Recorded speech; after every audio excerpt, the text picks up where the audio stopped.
It's only inches from your face, but it may as well not exist.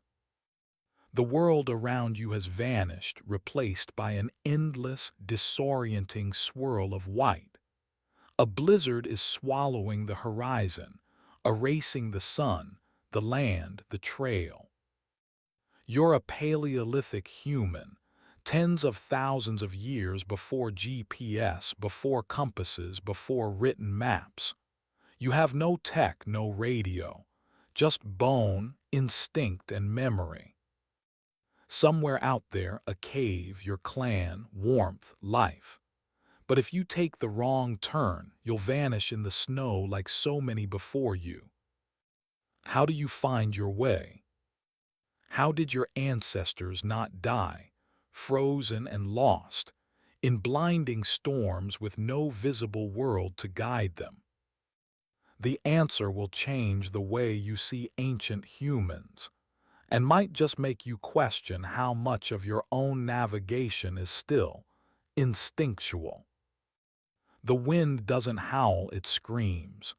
You hear it before you feel it, ripping across the valley like a voice you weren't meant to understand. A voice that doesn't care whether you're listening. Your furs snap like sails. Snow needles your face. Every breath stings. You pause at the edge of the cliff trying to see, but there's nothing. No sky, no ground, no horizon. Just a wall of white pressing in from all sides, erasing depth, swallowing shape, reducing the world to a blur of shifting static. Somewhere behind that whiteness is home. The cave, the warmth, your people. You know it's there, you think it's there. But right now, direction is a lie your body tells itself to feel safe. Every instinct pulls you a different way. Left feels like forward, down feels like level, up could be anything. This is not snow, this is disintegration. You take a step and the snow beneath your foot doesn't crunch, it disappears. You brace for something solid, but there's no feedback. The world offers you no response. It's as if gravity itself has forgotten you exist. And in that moment, something primal stirs inside you. You realize what's happening. You're lost, not just directionally, existentially. There is no trail behind you, no landmark in front. You are untethered, a speck of flesh drifting in a sky made of ice. And it's not even night yet. This is what modern meteorologists call a whiteout, not a storm in the usual sense, but a perfect symphony of disorientation, a total erasure of contrast, shadow, and spatial cues. Snow falls, yes, but it also reflects, bounces, diffuses, turning the very air into a mirror. The ground becomes sky. The sky becomes ground. The light has no source. It just is. And your brain, it wasn't built for this. Your ancestors evolved to move through forests, along rivers, across plains lit by a sun that created clear distinctions between here and there, now and later, safe and not. But a whiteout strips all that away. Even now, even with your trained body and hunter's instincts, your nervous system begins to short-circuit. Your vestibular system, the inner ear structures that help you track motion and balance, starts misfiring. There are no trees to gauge distance, no shadows to indicate slope. Your proprioception, your internal map of your body's movement begins to desync. The wind isn't just blowing, it's spinning. You're not walking anymore, you're guessing. And that's when you begin to panic. Because in the Paleolithic world, getting lost in a whiteout isn't inconvenient. It isn't even unlucky. It's final. You don't have a phone, no radio, no rescue beacon. There are no helicopters searching for your heat signature. If you walk the wrong direction for too long, you will not correct. You will not turn back. You will simply freeze, your body folding quietly into the snow like it was always meant to vanish. So what do? Do you stop, wait for the storm to pass? It might not. Do you press forward and risk walking in circles, stepping off a ledge, walking deeper into a dead zone? Or do you close your eyes and try to remember? Because here's the thing, you're not the first human to face this. You're not even the 1,000th. Blizzards like this one swept across Eurasia for tens of thousands of years. Ice Age hunters trekked across mammoth-covered steppes, through white valleys and frozen gorges with no sun to guide them, and they didn't all die. They lived, and they navigated. Somehow, without compasses or GPS, without maps or satellites, they made it through storms like this one, repeatedly. The question isn't how you got lost. The real question is, how did they not? You blink through the wind, and flashes of memory try to resurface. A ridge, a curve in the rock, the sound the wind makes when it cuts through the southern pass. You try to reconstruct a sense of direction, but your brain is spinning, literally. Because science now knows something your ancestors always felt. Snow blindness isn't just a matter of eye strain. It's a neurological overload. When the eyes have no reference points, no horizon, no contrast, your brain begins to create false ones. You start to hallucinate motion, terrain, paths. You see what isn't there, and miss what is. Modern pilots in blinding clouds suffer the same fate. With nothing to ground them visually, they begin to bank the plane unintentionally, until they're spiraling upside down, unable to tell up from down. Your ancestors didn't have altimeters, but they had something else. Something deeper. A system buried in the folds of the brain. An inner compass. Not metaphorical, biological. We now know that in your hippocampus, a part of the brain responsible for memory and navigation, lives a set of neurons called place cells and grid cells. These tiny structures help construct a mental map of space based on movement, memory, and internal cues. Even without seeing your surroundings, these cells can estimate where you are based on how far you've walked, how much you've turned, how your body has moved through space. In other words, long before humans created external navigation systems, you were one. That's why your ancestors could walk for hours through whiteouts and somehow end up just above the valley floor, just east of the stone ridge, just shy of the cave entrance. They weren't guessing, they were remembering.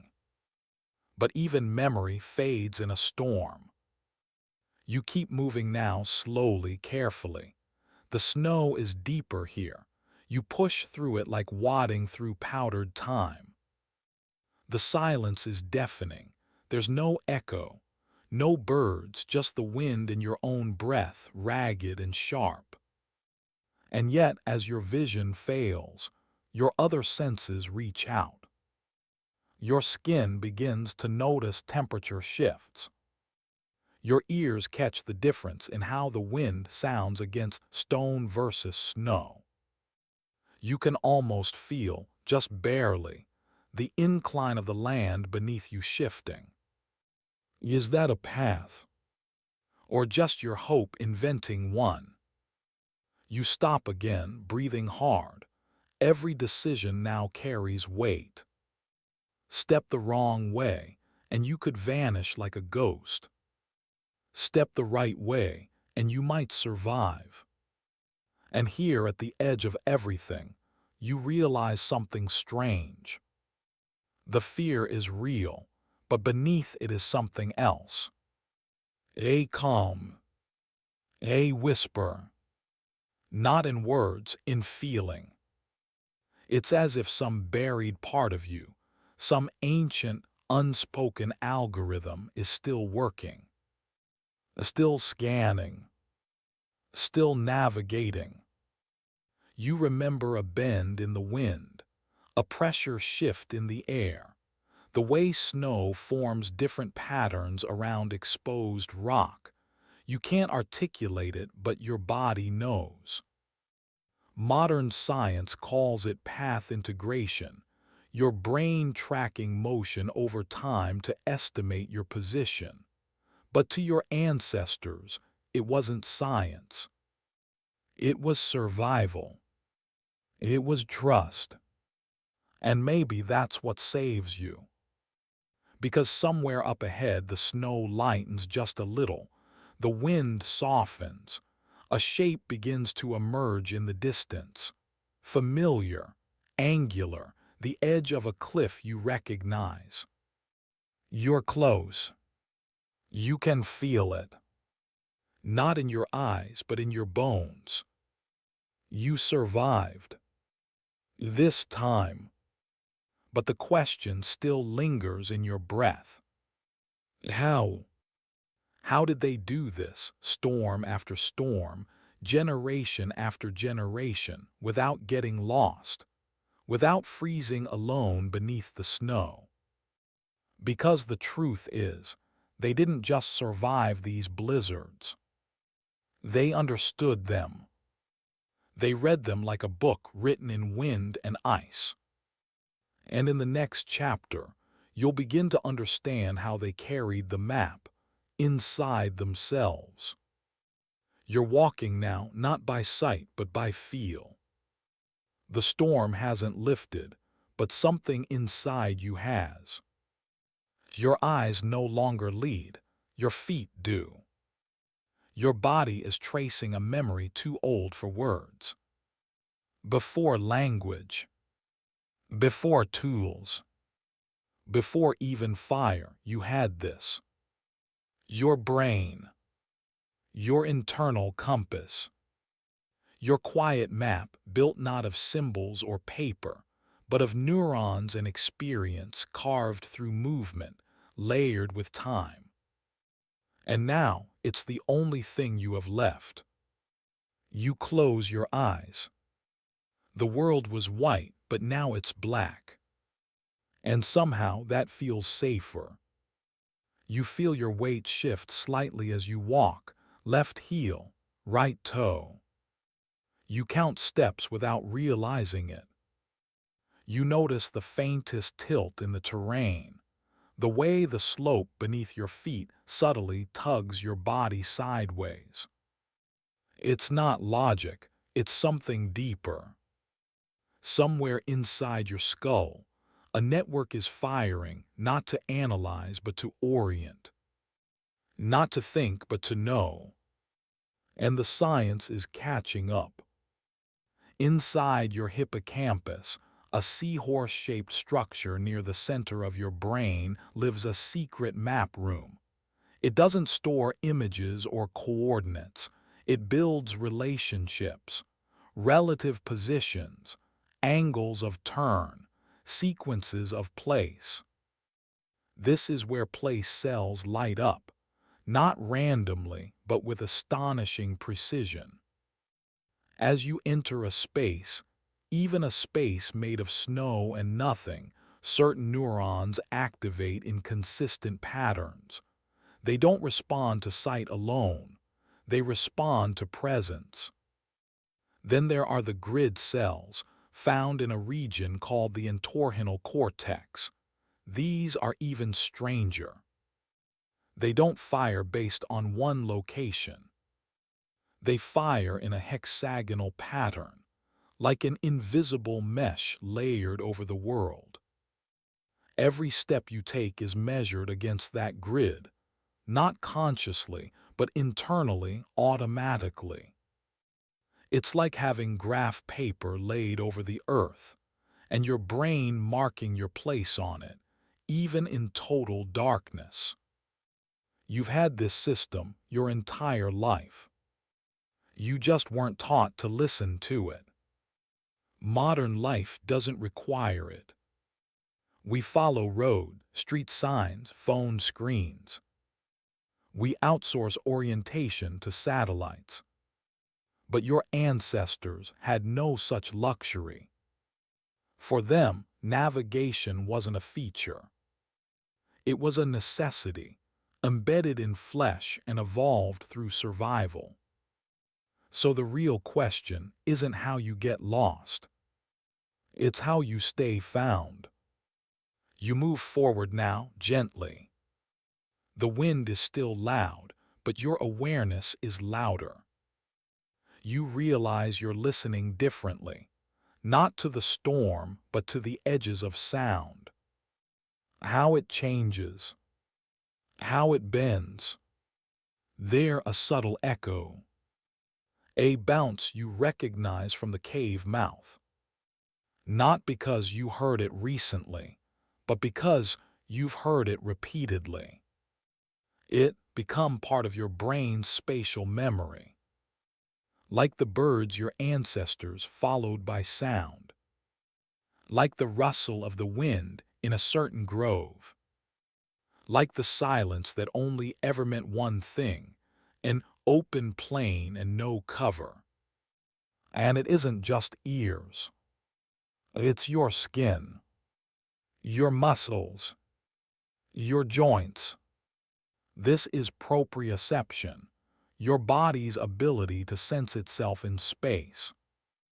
The angle of your knee, the strain in your ankle, the shift in your shoulders when walking against wind. You're not just remembering direction.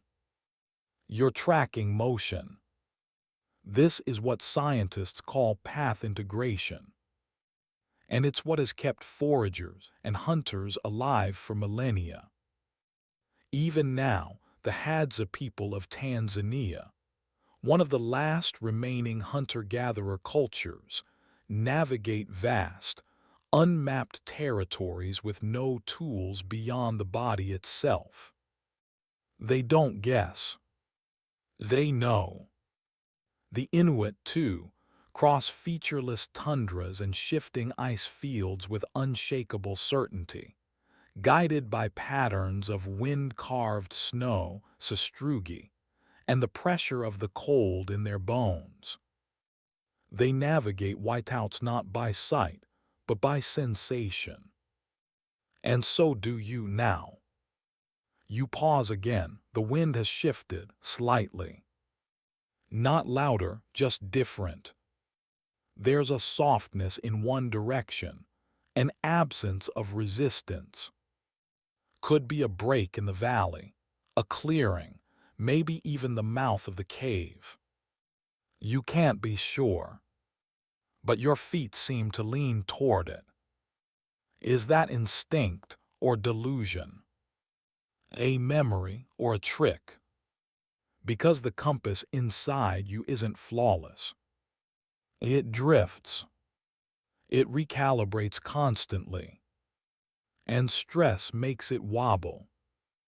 That's the danger of disorientation, not the initial loss of direction, but the collapse of trust. Your ancestors didn't just survive because they had better internal maps. They survived because they believed in them. You hesitate, and then you commit. You follow the soft direction, the place where the wind no longer cuts. And as you walk, something strange happens.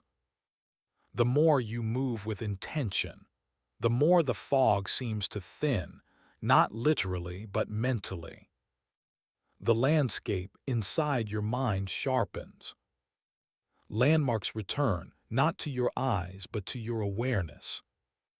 A dip in the terrain you remember from your journey out. A hollowed rock that always caught snow differently. The smell of distant pine carried on a curl of warmer wind. These are your cognitive landmarks, and they are everywhere once you know how to find them. You are not moving through space. You are moving through memory. That's the final piece of the puzzle. Navigation isn't just about direction. It's about meaning. Your brain doesn't store places as coordinates. It stores them as stories. This bend is where the old wolf died. That ridge is where you once found shelter from a hailstorm. This wind always blows warmer before the cave mouth. You don't recall it logically. You feel it. And suddenly, there it is. A shadow in the storm. A shape carved from memory and snow. You blink and it solidifies. A stone outcrop, a familiar curve. You step forward and the wind breaks. The cave mouth yawns open, dark and dry. You're home. But you're not the same. Because now you know. Your eyes were never your compass. Your technology was never your guide. You were built for this. Before the map was ever drawn. You were the map. And the storm. It didn't break you. It revealed you. You exhale into the cave's silence, the echoes of ancient minds whispering all around you. But there's more still to learn. Because if the brain is the compass, what taught it to point true? And in the next chapter, you'll walk deeper into that question, through ritual, rhythm, and the hidden geometry of the Ice Age mind. You didn't set out to memorize the path. It just happened. Step by step. Day by day. Until one morning, you walked it without thinking. A ridge beneath your feet where the wind always feels colder. A bend in the frozen stream that forces your body into a slight lean. You couldn't explain these things aloud, and you don't need to. Because your body remembers. You've walked this trail so many times it's become part of you. But not as a memory. As a pattern. You know how many strides until the thorny thicket. You know the exact rhythm of the climb, when to slow your breath, when to brace your core. Your foot shifts slightly before the hidden rock even appears, not because you saw it, but because it should be there. Because it always was. This is not a modern kind of knowledge. It doesn't sit on the surface of your thoughts. It's woven deeper, into muscle, into reflex, into rhythm. And in the world before roads, before maps, before signs, this was navigation. You weren't just remembering a landscape. You were becoming it. Your neural systems, place cells, grid cells, the hippocampus and its ancient loops, evolved for exactly this, encoding terrain through repetition. Every walk across the same stretch of land deepens your mental map, not with visual snapshots, but with kinetic experience. How long it takes, where your breath tightens, where your balance shifts. This is what neuroscience calls procedural encoding, memory built not from facts, but from doing.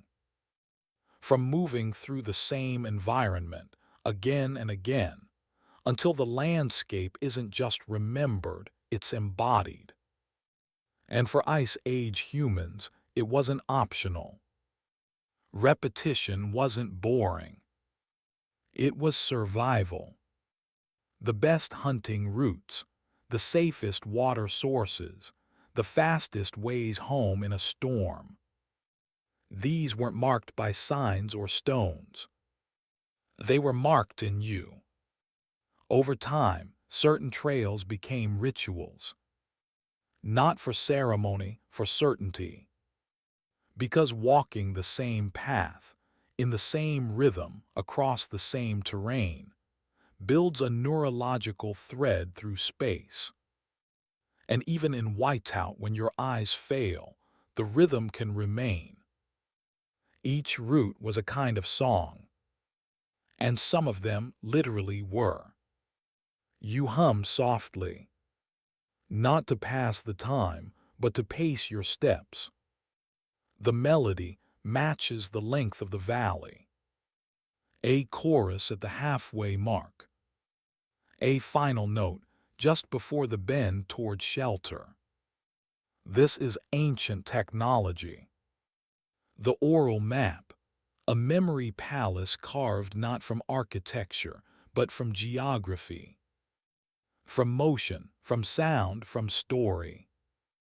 Across the Australian continent, Aboriginal peoples use something called songlines, epic oral compositions that encode navigation into melody.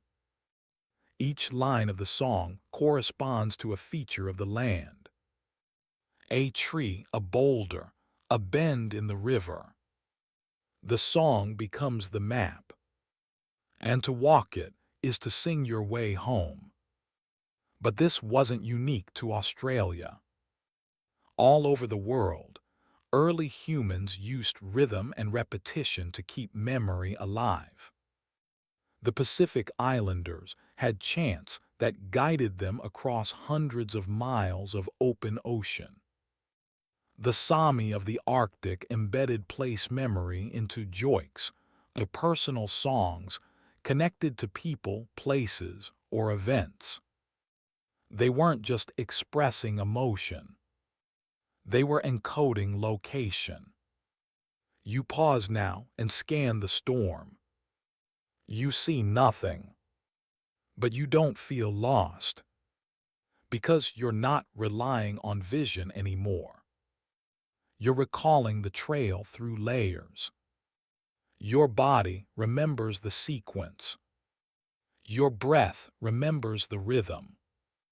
Your ears recall the shift in sound, the way your voice used to echo at this point. The scent in the air sharper now, the wind's new tone. Even the cold has changed. Not in temperature, but in flavor. A salt hint, a mineral edge. The memory of a nearby cliff, where ice gathers more deeply. You're piecing the world back together with fragments.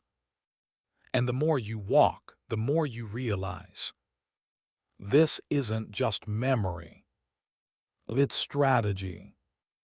Cognitive archaeologists believe early humans used mental wayfinding systems that blurred the lines between memory, myth, and method. Stories weren't just entertainment, they were infrastructure. They guided your body when your senses couldn't. Every tale of a beast near the split rock. Every warning passed down about a vanishing river. Every song that timed a journey to a full day's march. These weren't metaphors. They were maps. Your ancestors didn't draw with ink. They drew with meaning, with repetition, with ritual. And over time, that repetition hardened into certainty. You reach a patch of frozen earth that doesn't crunch the same. It's softer, spongier. A winter marsh you remember falling into, once long ago. Your left ankle still twinges when you think about it. So you veer slightly left, long before you see the first dark reeds. The trail isn't visible. It's felt. And somehow that's more reliable. But what happens when the land changes? That's the problem, isn't it? Glacial cycles, seasonal shift, animal migrations. The world was never static. The same route one year might be impassable the next. And yet your ancestors adapted. They didn't build one map. They built layers of them. Some paths were permanent, etched into stone, sung for generations. Others were seasonal, memory tied to the smell of spring, the crunch of late frost, the return of a bird call. They knew the land like a living thing. They didn't control it, they responded to it. Even your brain is wired this way. Neuroscientists have found that the hippocampus doesn't just record fixed positions, it recalibrates. It forms multiple maps of the same area, each shaped by different contexts. A daylight map, a nighttime map, a dry season map, a snow map. And when something changes, the brain runs comparisons, adjusts, updates, and continues. That's what you're doing now. Comparing what should be here to what is. Matching absence against expectation. The world is hazy, but your internal trail grows sharper with each step. You're not simply retracing. You're anticipating. Your mental map isn't static. It's predictive. And that's what separates survival from extinction.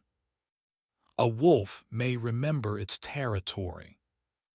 A crow may memorize a food cache. But you carry models of change. You project the future from fragments of the past. You build trail markers in time as well as space. That's how your ancestors moved across entire continents. Not blindly, not randomly, but with a kind of memory that feels like instinct. Because the trail wasn't in the land. It was in you. And even now, as the storm begins to lift, just barely, just enough, you can feel the last few turns of the path coming into alignment. You sense the slope beneath your feet, the pressure in your calves, the slight elevation before shelter, and then a flicker of shadow, a dark break in the endless white. Faint but familiar. You're not surprised. You expected it. Because your body had already arrived. Your mind just needed to catch up. You reach the edge. The opening. And you exhale. Not because the journey's over, but because you now understand how you made it. Not with tools. Not with sight. But with rhythm, repetition, story. Trail markers laid not in the snow, but in your nervous system. And yet one question remains. What happens when you leave all known trails behind? When you cross into new territory, land your body doesn't recognize, land without stories, without songs. In the next chapter, you'll find out. Because your survival will no longer depend on memory, but on imagination. You close your eyes. Not because you want to, but because you have to. The snow has thickened into something almost solid. Each flake slaps your face like sand, the wind ripping sideways across your skin. Your eyelashes have frozen together. Your breath turns to mist and then to ice on your lips. And the world has vanished. Whiteout. You are completely blind. But strangely, you're not helpless. Because the moment your vision shuts down, something else switches on. At first, it's subtle, barely noticeable beneath the panic. The silence behind the roar. The hum beneath the cold. The shape of the wind. And then you realize the land hasn't disappeared. It's just speaking a different language. You only have to listen. So you do. You pause, you breathe, you open your ears. And suddenly, the wind is no longer noise, it's information. It moves differently depending on the terrain. When it streams low and fast, you know you're in a valley. When it swirls in unpredictable bursts, you're near a cliff face or a broken ridge. It pulls against one cheek more than the other, and without seeing it, you're already facing north. Your ancestors knew this well. In the vast and open Ice Age world, sight was often useless. Storms, darkness, dense forests, and smoke from fires obscured vision. But the wind never lied. Its tone shifted with altitude. Its pitch rose as it moved through narrow rock corridors. The frequency of its howl could reveal distance, pressure, even danger. You begin to hear the terrain as a kind of music. And then comes the echo. You whistle. Quiet, sharp. The sound bounces back, not just as a repeat but as a map. Flat terrain returns dull and slow. A wall or bluff echoes tight and fast. Open space gives nothing back at all, just an eerie vacuum. This is not fantasy. This is human echolocation. And though the modern world has forgotten it, your brain hasn't. In blind individuals today, studies show that parts of the visual cortex, the area of the brain meant for sight, reassign themselves to interpret sound echoes. Clicks, snaps, footsteps, breath. Every vibration builds a 3D model of the world. It's not imagination. It's physics. And your ancestors used it to survive. In deep caves, dense fog, moonless forests, they used echoes like sonar, like bats, like dolphins. The sound of your own movement becomes a map, a reflection of where you are and what surrounds you. You try it now. A footstep, a crunch, then delay. You're on soft ground, but the echo comes back quick. There's stone nearby. A wall, a hollow. You shuffle sideways, clap your hands. The resonance shifts. Not just volume, but tone, bounce, decay. And then you hear it, a double-layered echo. A sign of concavity. A sheltered space. Your brain assembles the image without sight. A curved rock face, half buried in snow, wide enough to hold your frame. You turn, you move toward it. You never saw it. but you knew it was there. This is the mind your ancestors walked with every day. Not dulled, not dependent, but awake to sound, to shape, to change.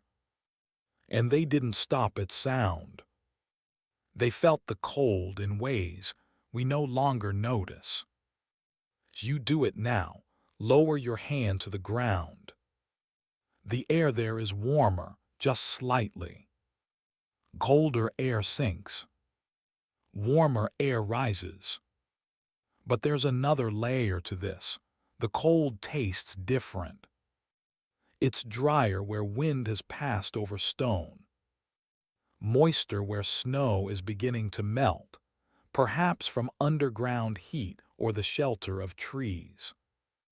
And your skin, once dismissed as just a barrier, becomes your antenna. Inuit hunters, traveling across the Arctic in total whiteout, could sense snow quality through the way it pulled at their eyelashes. They could identify a shift in wind by how it struck the corner of the eye or moved through fur clothing. You try this now too. Turn your face against the wind. It presses harder on one side. Your hood vibrates differently depending on direction. Tiny hairs along your jawline register turbulence. These are not tricks. They are lost skills. Cold becomes gradient. Wind becomes shape. Snow becomes signal. Even your nose joins the effort. You breathe in. Faint scents drift through the storm, resin, musk, iron. Scent travels farther in cold air. Your ancestors knew this and tracked prey for miles with just their nostrils and instincts. You smell moisture now. Not from snow, but from below. A pocket of warmer earth, perhaps. A water source. A low basin not yet frozen through. Your feet notice the shift too. The crunch changes to a faint slush. A sound you wouldn't have noticed before, but now it rings clear. You're moving downhill. Toward wet land. But should you? Here's the next layer, choice. Ancient humans didn't just sense the land. They interpreted it. They made judgments based on more than instinct. They had systems. Among Arctic peoples, wind patterns had names, personalities.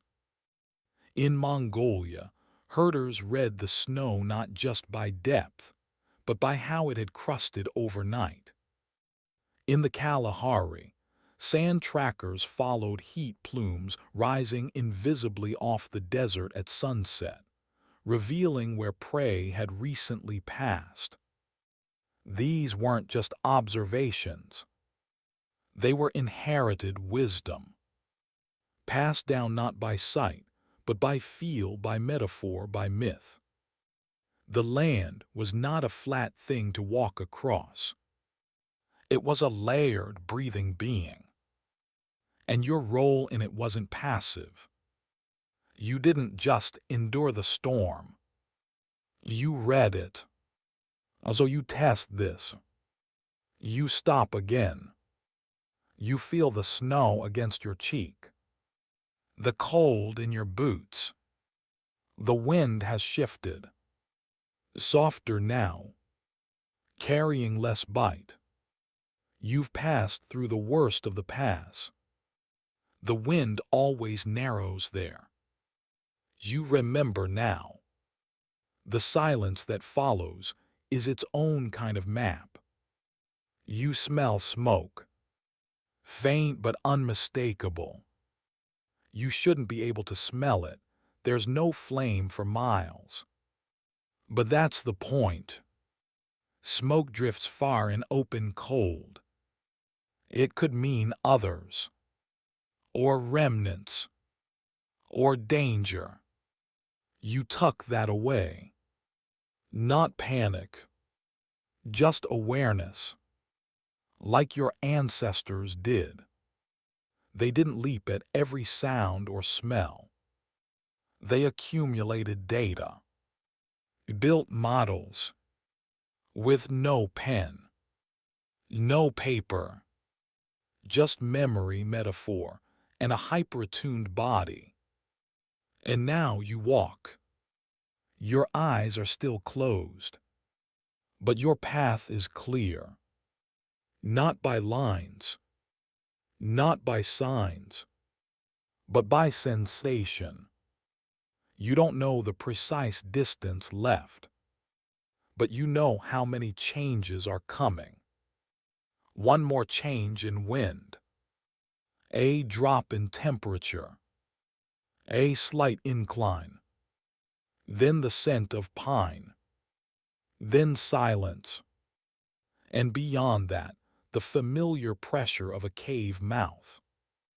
The land speaks in echoes and breath, in pressure and scent, in cold and curvature. And if you're willing to listen, truly listen, it will lead you. This is not superstition. It's not a forgotten magic. It's biology. It's psychology. It's attention. It's the part of you that never went extinct. You reach out a hand, and there it is. The stone lip of the entrance. A shelter. A home. You open your eyes just slightly. The blizzard still rages, but you see differently now, because you know the truth. Sight is just one way to know the world, and sometimes it's the weakest one. The storm didn't take your vision. It returned your other senses. You just had to close your eyes to find them. But this raises a deeper question, one your ancestors faced again and again. If you can sense the land, can you speak back to it? Can you leave a trail behind for others? In the next chapter, you'll find out how ancient humans marked their world, not with flags or footprints, but with symbols, carvings, and buried language. You followed the trail of the wind. So now you'll learn how to leave your own. You kneel, and the snow accepts you like breath into lungs. It's soft here, loose, shallow, barely clinging to the earth. You press your hand against the crust and feel it give. Beneath it, something solid, unmoving, ancient. A stone. You trace it with your fingertips, not by sight, but by memory. You remember this ridge, not by name, there were no names then, but by the way it rose gently underfoot before falling away, sloped like a sleeping shoulder. You've walked this route 100 times, and now covered by snow, it's invisible, but not lost. Because the land doesn't disappear, it only hides. And if you've listened well, walked it slow year after year, then your body remembers. Even now, under a storm that blinds the sky, you can feel the earth speaking. It speaks in tilt and texture, in the way your knees adjust without thinking, in the lean of your hips, in the shift of weight over a slight rise you didn't know you'd memorized. Your ancestors knew this terrain not just with their eyes, but with their bones. Their feet carried not just footsteps, but maps. They walked trails etched by generations, not paved in stone, but worn into flesh. And when the snow came, those maps didn't vanish. They became deeper. Because snow does not level the world, it reveals it. Under snow, valleys become smooth troughs. Ridges whisper their shapes through the thin veil of powder that forms over them. Even drift patterns, shaped by wind, trace the contours of the land beneath. The snow hides, but never forgets. And neither do you. You kneel lower now, slide your hand across the crust. Here, the surface rises in a gentle arc. Not natural. This is the edge of a buried trail, a route packed hard by countless feet, forming a memory in the earth that holds its shape even beneath snow. This is subsurface memory.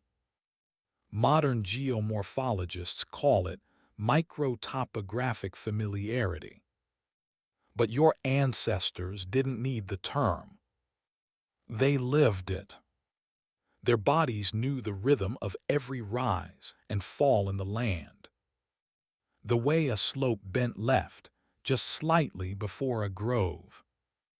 The feel of fine gravel giving way to bedrock. The tension in their knees that meant they were near the ravine. It wasn't data. It was rhythm. A story. Embodied knowledge. And when the storms came, and they always came, that rhythm remained. The snow thickens, yes, but it settles over the land like cloth, shaped by what lies beneath. Drift lines curl behind boulders, telling you where wind has passed. Snow piles up in saddles, marking low points on a ridge. Crusts harden differently depending on elevation and exposure. Even temperature becomes a map. Colder air clings to valleys. You can feel the chill deepen as you descend. And as you rise again, the air thins, not just in oxygen but in silence. It's quieter on a ridge. The snow is drier. The wind more insistent. You listen, you feel, you climb. And still no sun, no sky, no stars. But you remember something else. Before the storm, before the whiteout swallowed everything, you looked up. And in the night sky you saw them, the stars. Not just as decoration, but as orientation. You didn't see constellations the way modern people do, not as pictures of bears or gods. You saw directions.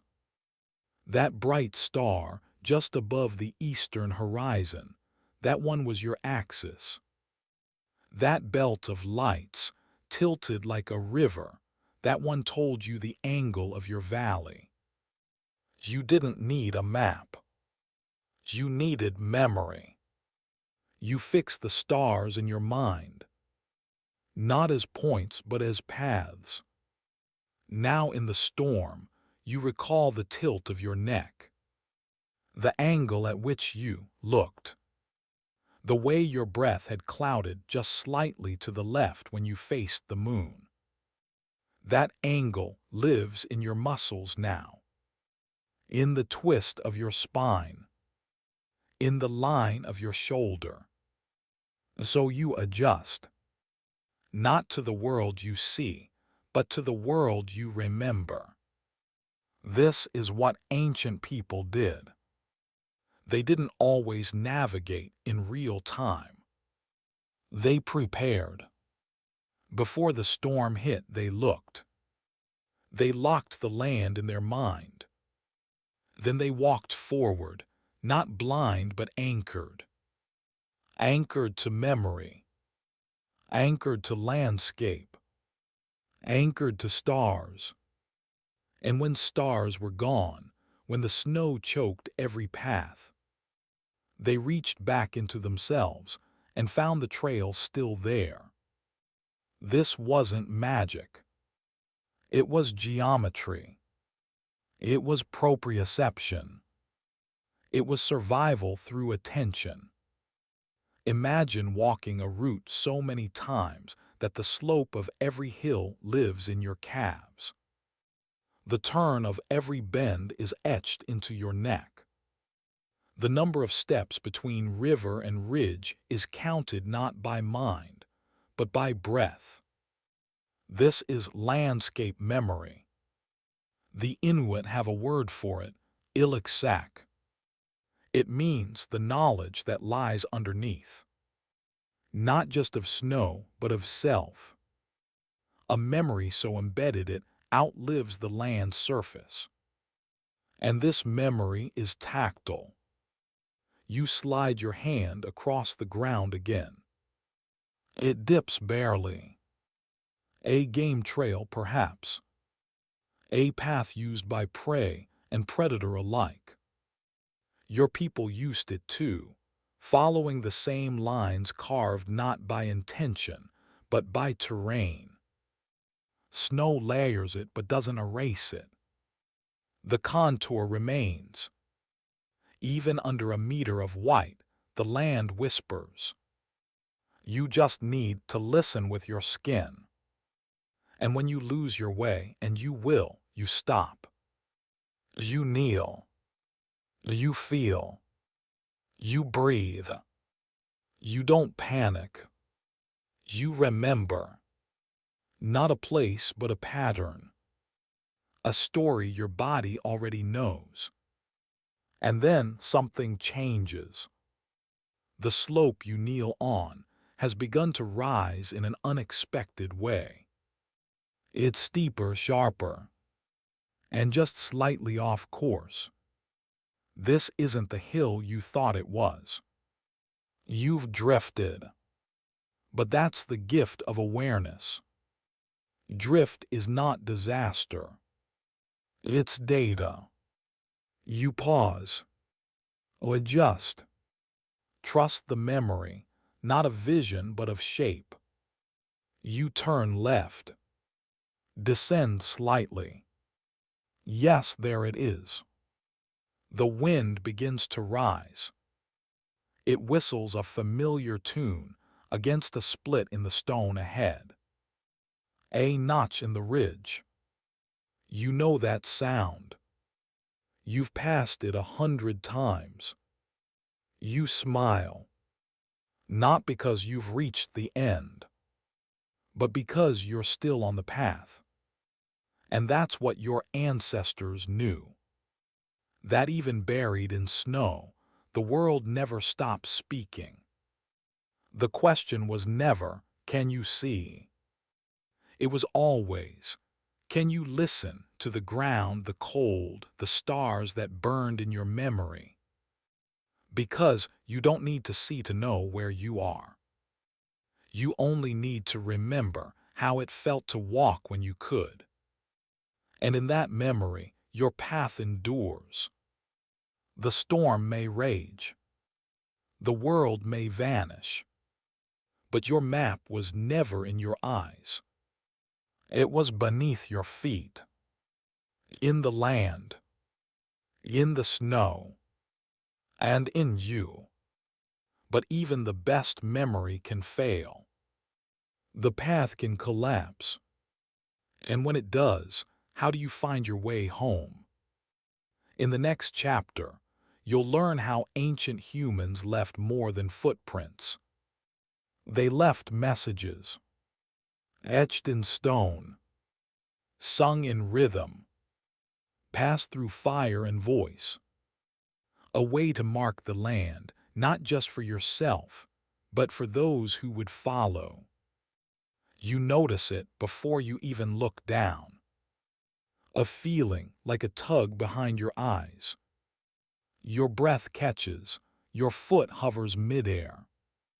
Something is here, something was here. Then you see it. Not a trail, not yet, just a single depression softened by time and snow. But it's not random, not chaos. It has a shape, a story pressed into white. You crouch, breath slow, hands open to the cold. The print is human. To someone else it might seem like nothing, a vague oval, half-faded, melting into the frost. But to you, it's a message, and you've been trained to read. This chapter of your journey begins not with direction, but with attention, because every step in the snow is a sentence, and some carry the weight of life. You reach out and trace the edge with 2 fingers. Heel first, narrow stance, deep weight on the right side. Whoever walked here was tired, favoring a sore leg maybe. Not running, but moving with purpose. You glance ahead, another print, then another. A rhythm begins to emerge. This is not just walking, this is navigating by motion. Each print speaks, not in language but in motion marks. Pressure pattern pauses. A kind of grammar written into the land itself. And suddenly, you are not alone. Because tracking is not about chasing, it's about following. Following stories. Following lives. Your ancestors knew this with a fluency we've nearly forgotten. They didn't just glance at tracks, they read them. A scuff in the heel. They stumbled. A change in stride width. They saw something, maybe danger. A print pressed deeper than the last. They slowed, looked back, hesitated. Even the snow around the print has something to say. If it's crisp, the track is fresh. If the edges are wind-softened, hours have passed. If ice has begun to gloss the depression, maybe it's been a full night. But that's just the beginning. The best trackers, your people, could read emotion in snow. Tension in the way a foot pivots. Urgency in the drag of a toe. Grief in the stillness between prints, where someone stood silent too long. And they could track not just one person, but many, in concert. A clan moving together. A hunt in progress. Children walking behind elders. A split in direction that meant disagreement, or worse. To track was to listen to ghosts. To reconstruct the world one footprint at a time. Even in a storm. Especially in a storm. Because snow holds memory. Not forever, but long enough. Long enough for you to make a decision. You rise, eyes scanning the trail ahead. The prints are harder to see now. Snow is falling again. But you've read enough. You know the direction. You know the pace. You even know who it might be, judging by the weight, the stride, the height. It's someone you know. Someone from your group. Someone who left to find help, or food, or you. And they're close. You move forward, tracing their story with your own. Step for step. Sometimes the trail vanishes for a moment, blotted out by wind, buried by fresh flakes. But you feel where it would be. You imagine their body, their stride. You predict. This is the art of anticipation. Your ancestors didn't need perfect tracks. They filled in gaps with instinct. Not magic, just mastery. Because when you've read enough trails, you know how stories unfold. And stories don't move randomly. They arc, they resolve. They hint at what comes next. You descend a slope now, carefully. And there it is again. A heel print angled sharply. They slid a little, caught themselves, then pushed on. You smile, not because it's easy, but because it's human. That's what this chapter is really about.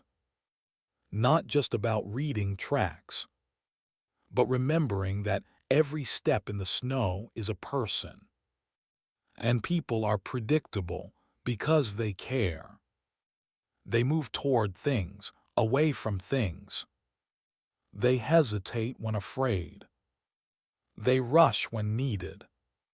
You're not just following, you're understanding. And that understanding can mean the difference between life and death. Because if you miss a track, if you overlook one sign in a blizzard, you might walk past a collapsed body.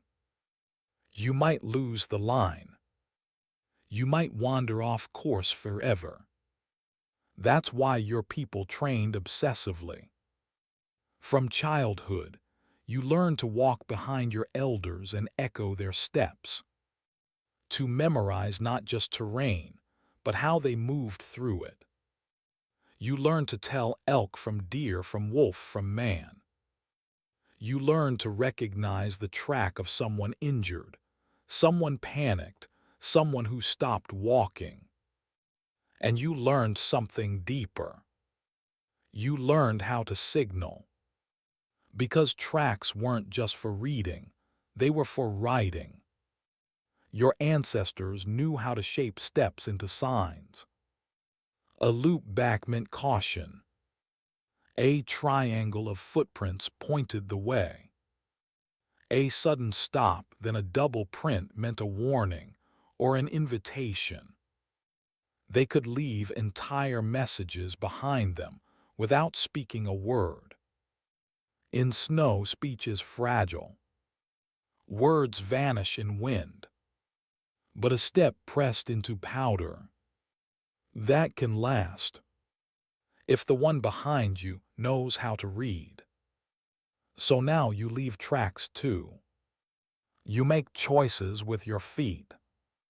You press deeper when the trail turns. You double back when danger looms. You pause longer in safe places, leaving your heat to melt the snow a little more, so someone can find you. And even if they don't know the full story, they'll know this. You were here. You were moving. You were trying. That's enough. Because in a whiteout, every sign matters. The world is too blank, too quiet, too indifferent. And tracks are resistance. They say someone passed through. Someone survived. And someone might follow. You look up now. The storm's thick again. Vision is a rumor. But the tracks ahead, they're still visible. Fainter, yes. But there. And you're not just following anymore. You're becoming the tracker. Reading story. Writing story. Step by step. Because in snow, movement is language. And your body, guided by attention, memory, and care, has learned to speak it fluently. Still, there are moments when no print remains. When the wind has swallowed every clue. When the land is blank again. In those moments, how do you keep going? You'll find out soon. Because in the next chapter, the snow doesn't just erase your sight or silence your ears. It lies to you. And your greatest threat isn't the storm. It's yourself. You think you're alone. The blizzard is thick, the wind shrieking through your hood like a voice you don't want to hear. Visibility is nearly zero. The world is paper white, and the trail you've been following, if it was ever there at all, is gone. You stop walking. Silence settles in like snow itself, heavy, dense, paralyzing. And then something strange happens. Not sound, not movement, just presence. A feeling in your gut, the tilt of your head, your hand moving before you think. And it finds something. A line, a curve in the snow, a soft ridge that's too smooth to be natural. You brush the powder away. A stake, frozen into the earth, just tall enough to rise above the last snowstorm. Smoothed by wind, rough at the tip, burned dark on one side. A mark, a tool. And suddenly you're not alone. Because your people, your ancestors, were never stupid enough to walk blind. Yes, they had tools. Not the kind that sit in glass museums or rest rusted in archaeological soil. These were tools of the living world, made to disappear. Made to work once, just long enough to get home. This wasn't art. This was survival. The snow stake in your hand was one of hundreds. Sometimes carved from willow, sometimes from bone. Sometimes marked with twine or wrapped in hide. Each one was different, but each carried meaning. Maybe the tip was cut to a sharp point, warning of danger ahead. Maybe it leaned slightly left, pointing toward shelter. Maybe it was burned black on one side, to cast a shadow, even in diffuse light. These weren't random sticks jammed in the earth. They were navigation glyphs, trail tattoos. Temporary signposts that vanished with the snow, unless you looked in time. And now you have. You've passed a test older than history, the ability to see what isn't meant to last. You push on. Ahead the terrain dips. You pause just long enough to feel the wind shift direction. It curls, lower and warmer, around a shallow depression. A pit. You kneel and brush away a thin crust of snow. Your hands find edges, walls hardened ice. This was a snow shelter. Not for sleeping, not this one. Too shallow, too open. It was a landmark. These were sometimes called memory holes by oral cultures. Not because they erased memory, because they held it. A clan might build one along a known route, just deep enough to mark a pass. When the wind came howling and the world erased itself, this pocket of shaped snow would tell you, you've been here before. This is real. This is the way. You rest your hand in it for a moment. The inside is slightly warmer, as if holding the echo of a body. Someone else once stopped here, hid here, survived here. You are not the first to feel this lost.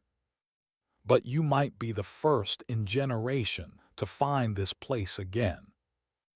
You rise, eyes scanning higher now, looking for the things most people never see.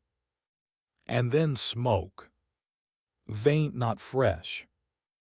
A darker blur in the pale sky. It's rising not from a fire, but from beneath the snow. You walk toward it cautious, senses on alert. And there it is. A narrow tunnel carved into a snowbank, venting heat and smoke from a fire kept below ground. A Paleolithic trick. Build your heat source beneath the snow, not above it. Dig low, vent high. In daylight, the smoke's faint. But in the right conditions, if you know where to look, it draws a thread through the storm. This wasn't just for warmth. It was signaling.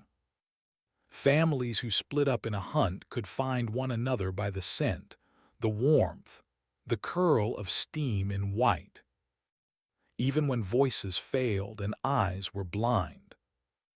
You move past it, pressing on. And now you begin to notice more. A strip of bark tied high in a tree, the leather rotted but still visible. A stone ring beneath a snowdrift, encircling nothing. A feather frozen into a crack in a boulder. These are talismans, not spiritual relics, though they could be that too. They were messages, markers, code left behind. Some meant water, others meant danger. Some meant home was near. And then you find something older, stranger. A piece of bone notched in patterns, hung from a root jutting out from a windswept slope. You don't recognize the marks, but someone did. Once. This was a tool not meant for use, but reuse. Passed down, repeated. A navigation totem, whose meaning was taught by firelight. These weren't built to last forever. They were built to last long enough for someone else to see them. That's the secret. Paleolithic tools weren't always physical. Some were made of ice, angled to catch light, to shimmer like a star when moonlight hit right. Others were made of sound, whistles carved from antler or bone, played in tonal patterns that echoed across valleys, carried by wind. Not music, not exactly. A language of spacing. A distance measuring system based on pitch and return. Still others were hidden underground, caches of stone or shell buried beneath waypoints, meant to be dug up in case of emergency. Each item had purpose. Each one had meaning. And none of them were meant to last. Because permanence wasn't the point. These tools weren't about marking the land forever. They were about speaking briefly to the next traveler, to the one just behind you, to the one who needed the sign right now. And sometimes that traveler is you. You years later, returning along an old path. You in a storm, desperate for meaning. You with no map, no compass, only instinct and the fatting touch of something human in the snow. Your ancestors didn't just survive by themselves. They left signs. They lit trails in the dark, not with torches but with understanding. They built a language from elements. Wind, bone, ice, smoke, shadow. And they trusted that someone would see it. Even if it was only once. Even if it was only you. You kneel now beside a narrow snowbank and feel beneath it. Your hand finds something smooth, cold, deliberate. A shaped stone, flat and polished, with grooves you don't understand. Its surface catches a reflection from the sky above. It glows ever so slightly. An ice mirror, used to reflect the light of the moon and align yourself in total white. The storm overhead blocks the sky now. But once this would have gleamed. You hold it in your palm. And you understand. You were never meant to find all the tools. just the right one, at the right moment. Because the frozen navigator didn't need to carry everything. They needed only to see what others left behind. The final lesson is this: you never walk alone. Even in the storm, even when there's no trail, even when everything has vanished beneath snow and wind and time. Someone walked before you, and someone left a message. The question is, did you see it? You look up. The wind clears for a moment, and in that brief silence, you realize the next step isn't forward. It's inward. Because sometimes the storm isn't outside you. It's inside your mind. You were never alone in the storm. Not really. Even when your breath came shallow and your legs ached from trudging through waist-high drifts, even when the wind stripped the skin from your thoughts, something ancient walked beside you. Not footsteps, not shadows, but memory. Living memory, shared memory.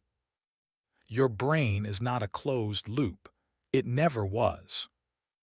Because long before satellites or scribbled maps, long before the first mark was carved into bone, you belonged to something bigger, a clan, a pulse of minds beating in time. And in that pulse lived the map. You were never just you out here. You were a single neuron in a thinking, breathing, ancient organism that spanned generations. The clan moved together, not like a crowd, like a constellation. Each person carried a piece of the root, embedded in ritual, gesture, song, and story. No one held the whole path. No one needed to. Instead, the trail was divided among the people like pieces of a sacred puzzle, reassembled only when you moved as one. And you did, even in the worst storms. Even when the world turned white and silence swallowed everything but your heartbeat. That's when the dance began. You remember it now, not as words but as rhythm. The synchronized crunch of feet in snow. The murmur of breath passed mouth to mouth. The leader walking left-footed, so the second walker's right foot fit the track exactly, and the child behind walked in both. 3 lives in 1 trail. You were taught that rhythm before you could speak. Not in lectures, not in lessons. In play. You remember chasing your sibling through powder, weaving between stones, counting paces between landmarks as part of a game. Laughter echoing in the cold. But behind that joy was something deeper. Training. Because every chase taught distance. Every game encoded paths. These weren't meaningless distractions. They were rehearsals for survival. You learned how many steps it took from the river bend to the pine tree shaped like a hand.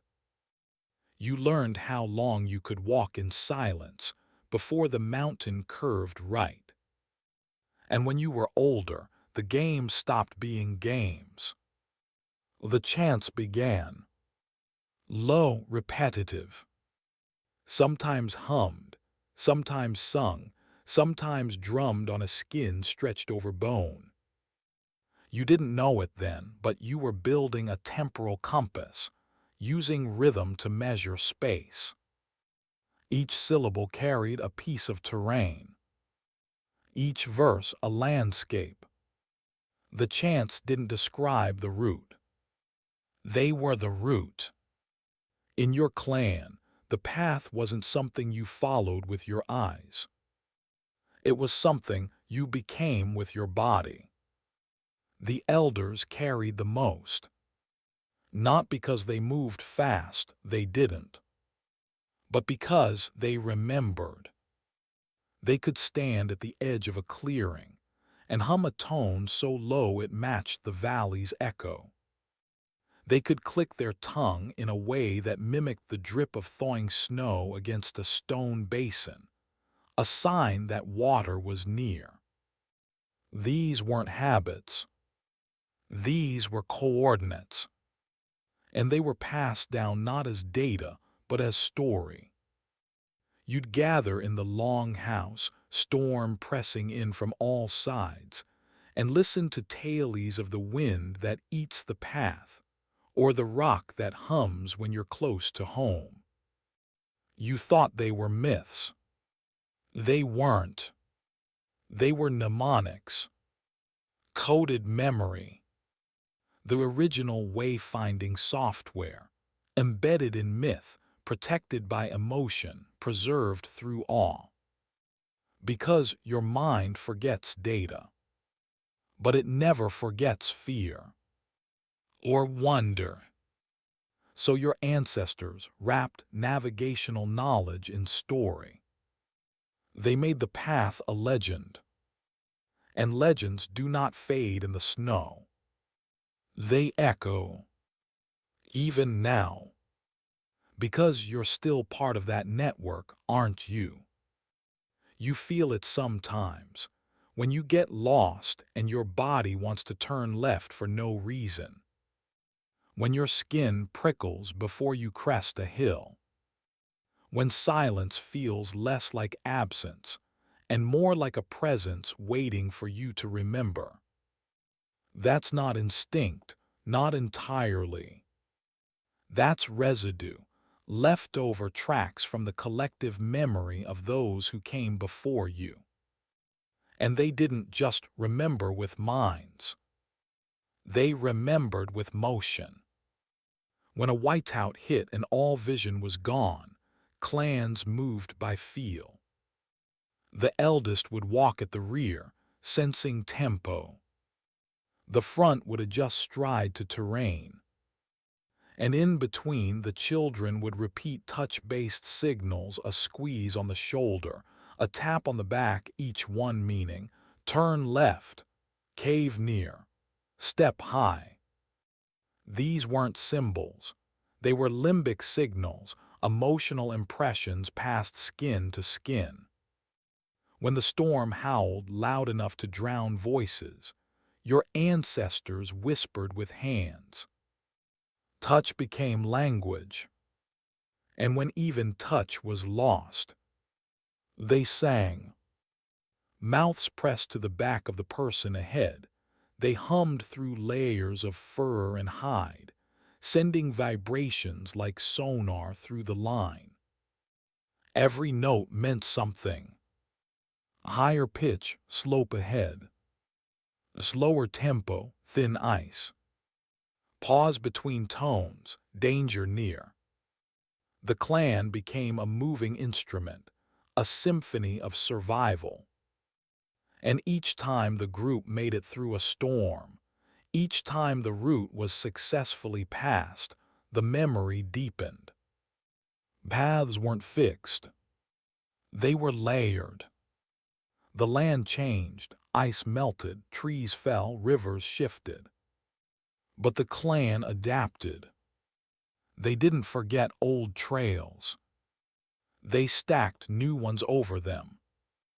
Like geological strata, memory on memory, trail over trail, all encoded in motion, story, sound. And you carry a sliver of that inside you. Modern life has buried it under glass and steel, under glowing maps and digital voices.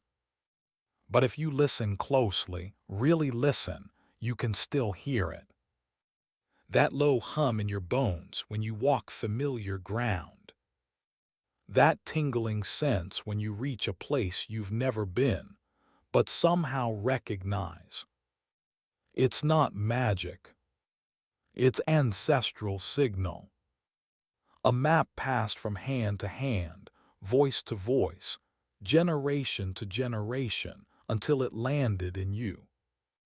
Even now, in the whiteout of memory, in the static of modern noise, it buzzes inside you.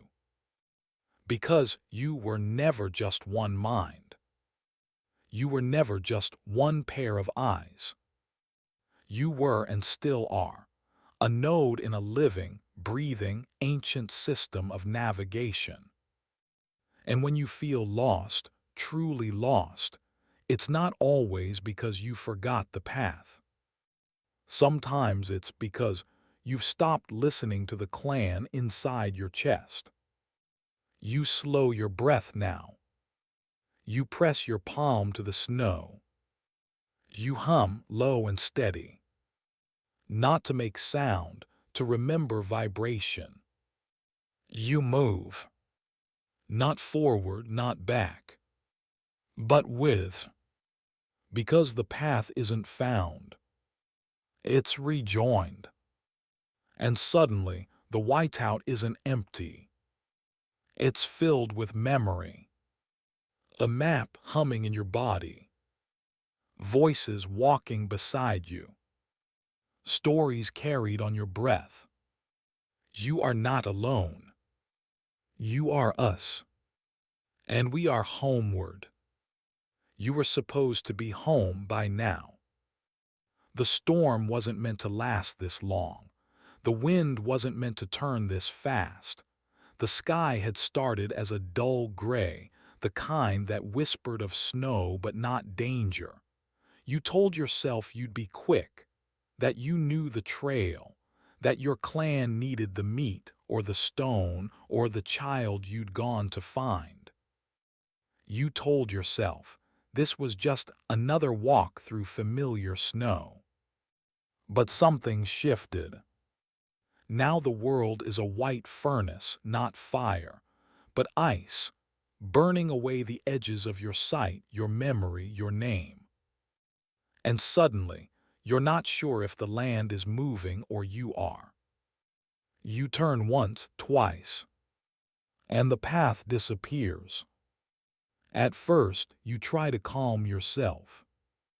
You slow your breathing. You listen. You kneel and feel the ground. But the snow has covered the ridgelines. The wind has erased the prints. The distant hills you memorized are now blank voids pulsing with static. You call out once, twice, but your voice goes nowhere. The storm swallows it like a secret. You walk anyway, because you have to, because stillness feels like death. But each step drags behind you like a question mark. Where are you? Are you walking in circles? Are you heading toward home or away from it? Your heartbeat starts to rise, not just from exertion but from something deeper, an ancient rising fear. Because somewhere inside, a part of you knows. You're lost. And not the kind of lost that waits for rescue. The kind that history forgets. There were others like you. Long before satellites tracked our every move, long before footprints were preserved in frozen clay, there were those who stepped into the storm and simply never returned. And they left behind puzzles. In the Alps, the frozen corpse of Ötzi, preserved in ice for over 5,000 years, was found far from any known shelter, with an unfinished tool in hand, his back turned to safety. His last steps tell of exhaustion, pursuit, desperation. In Russia's Altai Mountains, ancient remains were discovered inside snow-sealed caves, the bones of wanderers who made it halfway home, only to collapse yards from the entrance. They carried meat, fire-starting tools, clothing thick enough to endure. But not direction, And in North America, ancient Paleo-Indian skeletons found near glacial melt lines suggest small parties scattered and separated in storms, their final positions indicating they tried at the end to climb for visibility. They died looking for high ground. They died trying to see. Even today, modern mountaineers clad in high-tech thermal gear, armed with GPS, radios, headlamps, and weather forecasts, are swallowed by the same storms. Because visibility isn't vision. Because knowledge isn't memory. Because even the best gear can't outmatch the primal panic that arrives when your senses betray you. In 1998, a seasoned climber on Denali stepped just 10 meters off the trail to relieve himself and was never seen again. 10 meters. The wind had turned. The snow erased his tracks in seconds. The group searched, called, backtracked. Nothing. Not even a glove. He had food, shelter, a beacon. But it didn't matter. Because direction is fragile. And your brain, when starved of cues, begins to lie. You think you're walking straight, but you're spiraling. One leg dominant, muscles uneven, terrain sloped. You loop like a compass with no north. Studies show even in controlled experiments, blindfolded humans cannot walk a straight line beyond a few minutes. You curve. Always. Even your ancestors knew that. They built rituals to reset orientation. Chants, dances, hand gestures, ways to resynchronize the internal map. But sometimes, even that wasn't enough. Sometimes the snow came too fast. The temperature dropped too far. The signal from the land, from the group, from the body itself cut out. And then you just walked until you couldn't. Archaeologists have found final positions where the body curled inward, where arms wrapped around knees, where a makeshift shelter, a shallow snow pit, a hollow scraped with bare hands, hinted at a desperate attempt to wait out the wind. But snow is patient. It fills the pit, it finds the breath. It turns flesh into memory. Sometimes, years later, someone stumbles across what's left, a fragment of bone, a stone blade still clutched in frozen fingers, a bit of hide curled like bark. And the story asks itself again. What happened? How far off course were they? Why didn't they turn back? But in truth, they did turn back. Many times. They just couldn't tell anymore. Because when the land gives no signal, and the air gives no edge, and your body feels the same in every direction, how do you know what home feels like? Sometimes it's only a few steps away. Sometimes it's miles. Sometimes it's just the wrong side of a ridge. And the tragedy is that often they were close. We know this now. The remains often found within reach of shelter, the footprints leading in near circles. Like a cruel trick. But it wasn't cruelty. It was confusion. Biological, psychological, ancient. Because the brain built for vision collapses under sensory deprivation. Because fear distorts memory. Because breath becomes shallow and logic retreats. And yet some didn't panic. Some folded themselves into the snow, laid flat and waited, trusted their clan would find them. Some even sang. Sound carries differently in storms, low tones travel far. A single hum can ripple through drifts, echo across valleys, reach ears that don't yet know they're listening. There are legends, oral and indigenous, of people found days later by following those tones. Not technology, not tracks.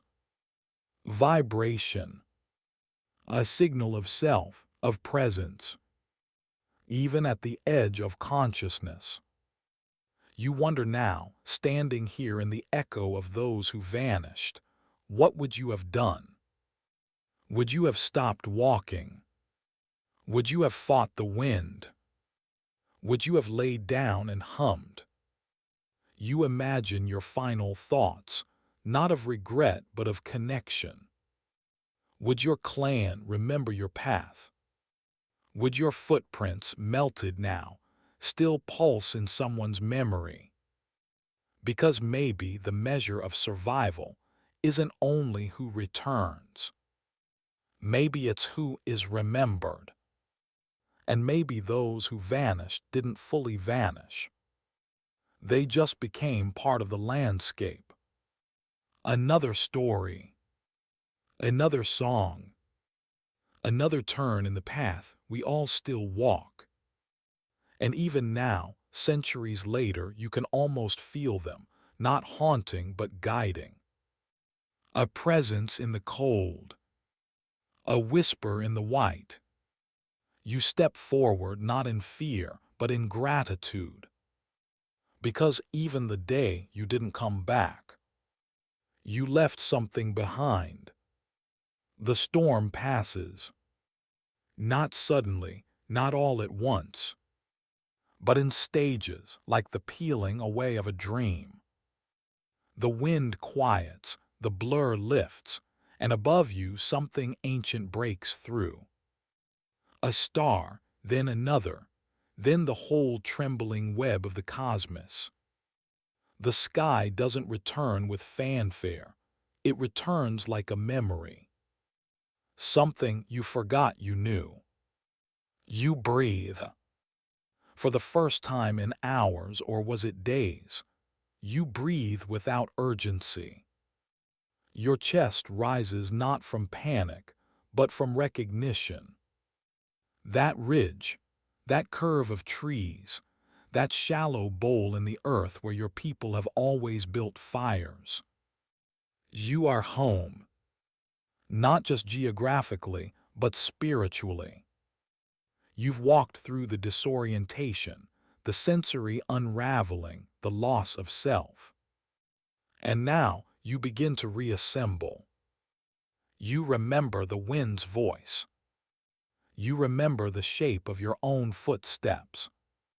You remember that even when you could not see, something inside you was still watching. That thing, that quiet guide, buried beneath your thoughts and instincts. That was the map. Not drawn in ink or carved on stone, but etched into the folds of your brain. The hippocampus, pulsing with place cells that remember corners, sounds, smells. The entorhinal cortex, mapping angles, distances, the dance of movement and direction. Modern science has names for these now. But you didn't need the names. You had the knowing. You still do. Even now, living in cities, staring at screens, relying on digital beacons to tell you where to turn, your brain remembers the world before pixels. It remembers the sun's arc, the echo of wind, the way moss favors the northern shade. It remembers the story of land. Because navigation was never just a way to not die. It was a way to live, to belong, to pass on the coordinates of survival, yes, but also of meaning. You weren't just finding places. You were remembering ancestors. You were retracing songs. You were weaving yourself into the land's memory, so when others came after, they would feel less alone. Today, the tools are different. You carry satellites in your pocket. You follow glowing arrows. Your streets have names. And yet, in the woods at night, when the batteries die and the path disappears, a feeling returns. A quiet panic. A flicker of orientation loss. And then the map awakens. You begin to walk with your ears, not your eyes. You feel the slope of the land, the shape of the wind. You listen for the way silence bends around trees. And slowly you find direction. Because your body is older than your tools. Because your nervous system still speaks in the language of trails. Neuroscientists now speak of neuroplasticity and spatial tuning. They've discovered that London cab drivers, who memorize thousands of routes without maps, show enlarged hippocampi, their brains reshaped by memory of movement. They've studied indigenous songlines, melodic maps encoded in language and pitch, and marveled at how the brain stores geography not as numbers, but as rhythm. And yet none of this is new. Your ancestors knew it. They trained it. They sang it into the bones of children and into the trees. We are only now rediscovering what they never forgot. That memory is directional. That direction is ancestral. That movement itself is a form of storytelling. But here's the danger. The map fades when it's no longer used. Digital reliance has begun to dull our spatial skills. Psychologists warn that dependence on GPS may atrophy the very parts of the brain your ancestors sharpened with every journey. You trade instinct for convenience, exploration for efficiency, and yet deep down something resists. You still feel the need to wander, to get lost, to test yourself against the wild, not for survival, but for remembrance. Because somewhere inside you, behind the language, behind the logic, is a compass with no needle. It doesn't point north. It points home, wherever that is, however you define it. And when you silence the noise, when you turn off the voices, when you step into the unfamiliar, the compass begins to spin, then slow, then settle. And in that stillness, you realize something. The map was never on paper. It was never drawn. It was carried. In song. In step. In sweat. In snow. In silence. And now, even here in this modern moment, you carry it too. Maybe you forgot for a while. Maybe the city tried to erase it. Maybe the screens tried to replace it. But step into the cold. Feel the earth beneath your feet. Close your eyes.